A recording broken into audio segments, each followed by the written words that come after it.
चाहे जैसा भी है मेरा पति मेरा देवता है। जी हाँ, यह गाना पप्पू यादव गाते हैं। नमस्कार, आप देख रहे हैं सिटी पोस्ट लाइव। मैं हूँ सृष्टि राज और मैं ऐसा क्यों कह रही हूँ कि पप्पू यादव यह गाना गाते हैं, क्योंकि पिछली बार पप्पू यादव को रैली में रथ से उतार दिया गया था, या कहें कि उस पर चढ़ने ही नहीं दिया गया था।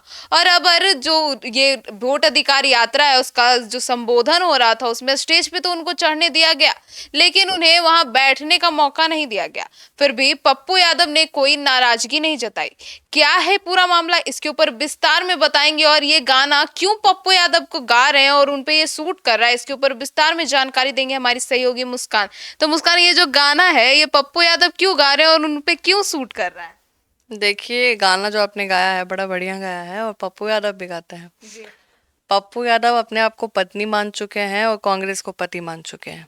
और अब हंसिएगा या जो करिएगा, लेकिन ये ऑन कैमरा ही वो बोल चुके हैं कि भाई मेरा वन साइडेड लव है, एक तरफा प्यार में आपको कोई दिक्कत है मैडम? हमको ऐसे ही बोले थे, एक तरफा प्यार है हमारा, वो हमको मारे ठुकराए ना अपनाए, पर हमारा काम है प्रेम करना। तो वो दिख भी रहा है कि पप्पू यादव प्रेम कर रहे हैं कांग्रेस से। देखिए, बहुत सवाल उठते हैं। अगर आपको हम बात करें पिछले बार की जो यात्रा निकली थी, रैली निकली थी इनकी, उसमें ना पप्पू यादव को चढ़ने दिया गया था। पप्पू यादव को तो धक्का दे के उतारा गया था। कन्हैया ने एक पैर रखा था, उसको रोका, वो मुंह उठाए, घुमाए और चले गए। ठीक है, कन्हैया कुमार ने कुछ उफ तक नहीं किया। और उसका देखिए इनाम भी मिला है।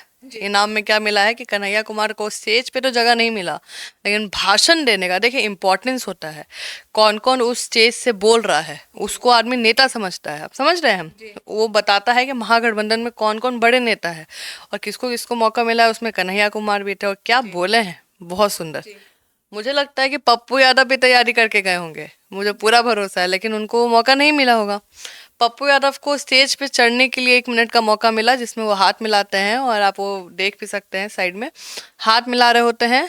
वो बिल्कुल साइड से निकल जा रहे हैं राहुल गांधी, ऐसा नहीं कि रुक रहे हैं, ऐसे ऐसे ऐसे करके निकल रहे हैं और वो अचानक से हाथ डाल देते हैं तो ऐसे करके वो सीधा निकल जाता है। ठीक है, तो तवज्जो इस बार फिर से पप्पू यादव को नहीं मिला है। मतलब उनके पति उनको ठुकरा के चले गए। हाँ हाँ हाँ, मतलब एक्सेप्ट ही नहीं कर रहे हैं ना, बेनाम वाला प्यार है। अब समझिए कि पप्पू यादव क्यों कर रहे हैं ऐसा। देखिए, पप्पू यादव सांसद है, पप्पू यादव बड़े नेता है भाई यादव में, और आने वाले समय में अगर उनको हल्का भी सपोर्ट मिल जाए तो यादवों के बड़े नेता बन के सामने आ सकते हैं, जो कभी भी लालू यादव तेजस्वी यादव नहीं चाहेंगे। जेन्युइन बात है। कहा जाता है कि तेजस्वी और लालू यादव को कन्हैया और पप्पू यादव नहीं पसंद है।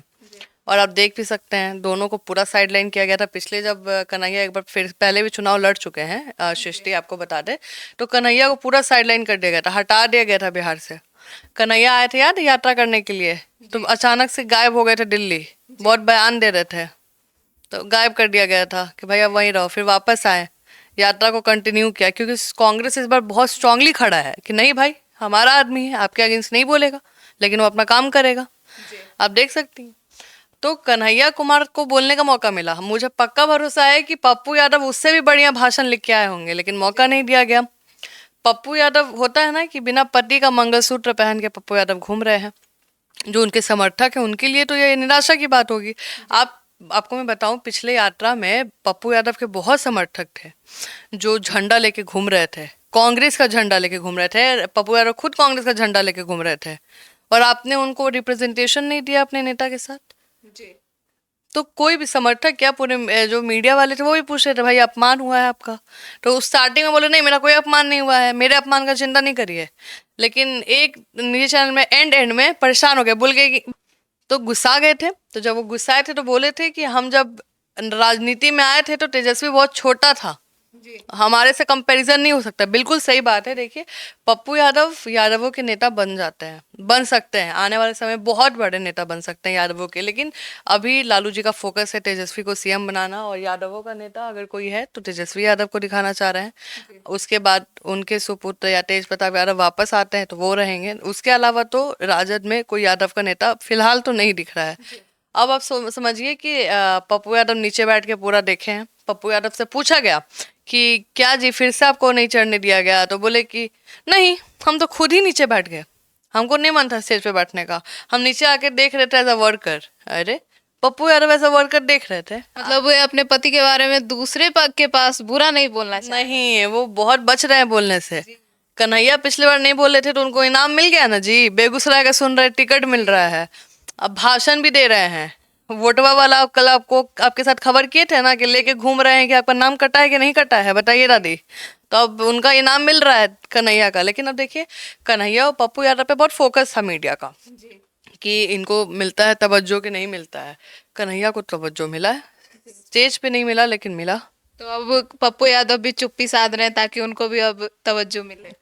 देखिए, हो सकता है, मुझे तो नहीं पता, लेकिन सूत्र तो यही बता रहे हैं, जो हमारे वहाँ संवाददाता हैं वो यही बता रहे हैं कि पप्पू यादव बहुत स्ट्रांग लीडर है और पप्पू यादव को इग्नोर करना स्टूपिडिटी होगा। ऐसा नहीं है कि आपका कोई नुकसान करेंगे, लेकिन देखिए, यादव किसके साथ है अभी समझिए, एमवाई समीकरण किसके साथ है, राजद के साथ। तो वो क्यों चाहेगा कि एक्स्ट्रा आदमी कोई आए? जेन्युइन है, वो बोले कि यादव हमारे वजह से आ जा रहा है, चिंता का जरूरत नहीं है आपको। लेकिन कांग्रेस अगर सच में पप्पू यादव को एक्सेप्ट कर ले कि हाँ भाई ये हमारा बड़ा नेता है, अब हमारे साथ है, प्रॉपर कांग्रेस में है, तो अब ये मान के चलिए कि टक्कर देने वाली बात हो जाएगी कि यादव का नेता है भाई, थोड़ा सा देखिए सांसद है लेकिन किसी पार्टी के नहीं है, तो वो नुकसान कर रहा है, उनको कहीं ना कहीं नुकसान कर रहा है।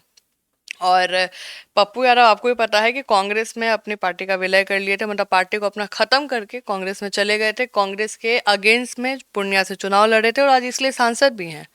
अपने डिसीजन पे कोई रिग्रेट नहीं और होना भी नहीं चाहिए भाई। सांसद है, निर्दलीय सांसद है, बहुत आसान नहीं है अकेले चुनाव लड़ना। बहुत बड़े बड़े नेता लोग नहीं लड़ पाते हैं, बड़ा बड़ा लोग नहीं लड़ पाता है, पार्टी का सपोर्ट लेता है। पप्पू यादव वो जीते थे बहुत बढ़िया बहुमत से। वहां पे लालू जी आए थे उनके अगेंस्ट कि बीमा भारती को जिताएंगे, तेजस्वी जी आए थे, कहाँ हुआ? कुछ नहीं हुआ। पप्पू यादव अपना दमसम दिखाया भाई। देखिए, जहाँ का आप सेवा करिएगा वहां की जनता आपको भाव देगी। तो वही था। अब पप्पू यादव से हम पूछेंगे बहुत जल्द कि भाई इस पे क्या जवाब देते हैं, लेकिन पप्पू यादव का अपमान फिर हुआ है।